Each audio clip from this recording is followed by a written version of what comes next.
Angry guy here, and it's over for women as a mandatory paternity test law has been passed, which will end paternity fraud forever.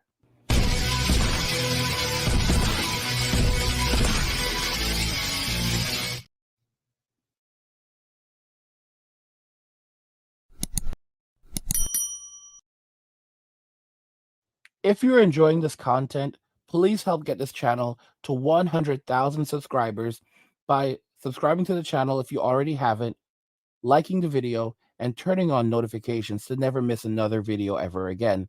Now let's begin. It's over for women as a mandatory paternity test law has been passed, which will end paternity fraud forever. So let's go ahead and jump right into this article regarding this new law. So, did Tennessee pass a new paternity bill? What to know? A bill proposed during the 2022 legislative session aimed at protecting against paternity fraud is making the rounds on social media. And this article was actually published on September 12th, 2023. It's fairly recent. State Representative Antonio Parkinson, a Democrat, said he filed HB 2698 after talking with a constituent who was ordered to pay or to continue paying child support despite learning after 5 years that the child he believed to be his was not. The bill proposed that an unmarried man would be required to take a DNA test proving paternity before he could sign the voluntary acknowledgement of paternity and have his name on the birth certificate. Here is what we know about the bill and where it stands. Did HB 2698 pass into law? The answer is actually no. The bill was filed at the beginning of the 2022 legislative session and passed through one subcommittee before being deferred and placed on the Civil Justice Committee's calendar 3 times. Ultimately, the bill was deferred to summer study, where it ultimately passed away. The bill was filed in the 112th Tennessee General Assembly, which concluded its business in 2022. And this article was actually written by a woman, Kristen Fiska. So you can see the happiness in her face, knowing that this bill did not pass. However, did a parentage fraud bill pass into law? Yes. Parkinson filed a similar bill to HB 2698 during the 2023 legislative session. So he filed another bill after that bill. And under the current 113th Tennessee General Assembly, that's where it was filed.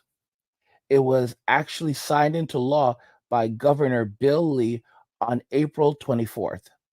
The law says that anyone who establishes a person as the biological parent of a child with intent to deprive the actual biological parent from their parental rights is guilty of a crime. So, while they did not require mandatory DNA testing, it is now actually a crime for a person to deliberately put the wrong name on a child's birth certificate. That is a major win for men. And this could definitely spread throughout the United States because now it is a crime for a woman to deliberately commit paternity fraud. So single mothers can no longer sit around and say that she had to put the name on the birth certificate because she didn't know who the actual father was.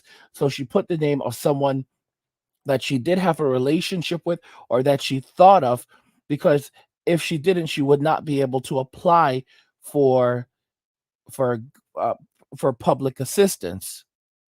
Guys, this is a huge win, a massive win. The law makes this specific form of fraud a Class B misdemeanor. Really, it should be a felony, but it's still a big deal because it means that these women will now potentially end up being jailed. And keep in mind, if they do it multiple times, the first time they do it, they may get a slap on the wrist. The second time they do it, they may get hauled off to jail. And undoubtedly, there will be some women who will still end up in jail for doing this. I suspect that a lot of women, regardless of this law, will still be brazen and still try to do this. However, it now actually puts up a barrier and it makes it a crime to do this, to deliberately put the wrong name on a birth certificate. And the crazy thing is that this is something that should have been illegal in the first place, and yet it was not illegal before, which shows you just how few rights men actually have in Western society, and the reasons why men need to continue walking away from Western society and relationships in Western society and start new lives overseas. So the law does make exceptions for children conceived as a result of unwanted snuggling if the child has been or in the process of being adopted, or the victim of the offense was the defendant's spouse at the time of the offense. The 2023 law left out the DNA testing requirement for unwed fathers. Parkinson also passed a separate bill in 2022, HB 2699, that did remove a 5-year statute of limitations to challenge an acknowledgement of paternity on the basis of fraud, duress, or mistake. So basically, it goes back to the guy who was paying child support for a child that was not actually his. So a woman committed paternity fraud. The child wasn't his. The child wasn't his. And now this is the situation. I mean, wake up and realize that nothing lasts forever. And this is a big step because essentially before they essentially legalized paternity fraud. Now that has been removed. And these women are going to face serious consequences for it. They can now be jailed for deliberately attempting to put the wrong name on the birth certificate. They can face serious repercussions in not just the court, but in society. And that 5-year limitation is now gone. So a man can continuously challenge that, challenge paternity fraud, and he's no longer going to be on the hook to pay for the child of a Tyrone, because it's very often a Tyrone that does not belong to him. And again, that DNA testing requirement, it's not impossible for it to ever come back. I think the major issue there is the fact that someone is compelled to provide their DNA if they want to establish paternity. So that in and of itself, believe it or not, could actually come up against constitutional rights, like being compelling someone to provide DNA if they want to establish paternity. That is something that could, it's well meaning.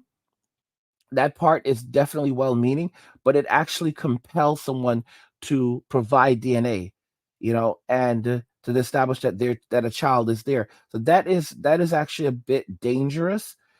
But again, this is a major win. We got a huge win. It was the same guy, same congressman who, politician that originally was going for the DNA requirement, and he basically created a new bill that not only removed the 5-year statute of limitation to contest paternity, but he also now made it a crime for a woman to make a false claim that a child is someone's kid without proof.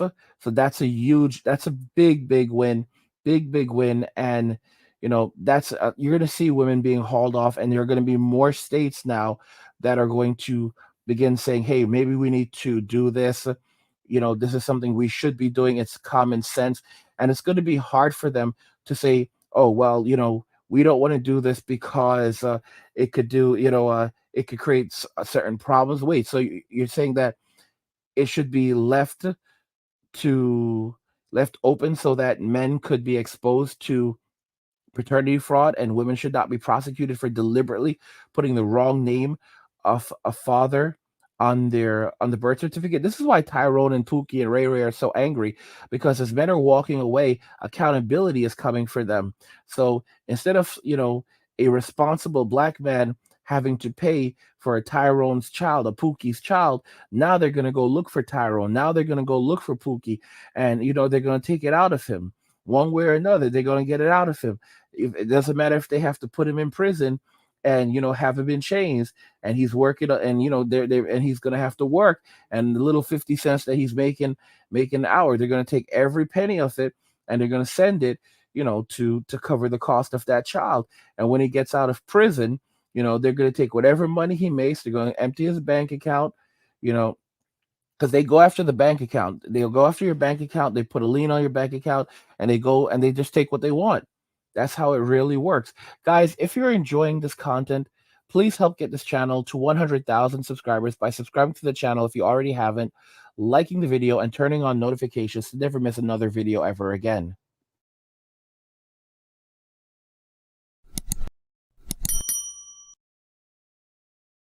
It's over for women, as a mandatory paternity test law has been passed, which will end paternity fraud forever. So clearly, the law was not actually passed, but we ended up getting something that was a huge win.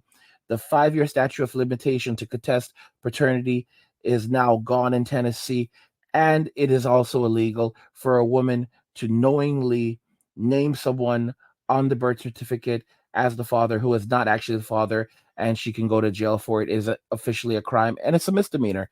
So we'll take it. What do you guys think regarding all of this? If you agree that this is a win, it's a step in the right direction, but ultimately, men don't need to stick around. Men should still grab their passport and leave Western society, because regardless if everything were to change overnight, it wouldn't change the fact that men are no longer going to tolerate being in relationships with these types of women who are for the streets, and they don't actually like us. They just like what we can do for them, and that's about it. Otherwise, they absolutely resent us. So regardless, men should be rejecting and replacing them, going overseas and going to women who appreciate them and celebrate them. Let me know your thoughts on this in the comments. We'll talk about it there.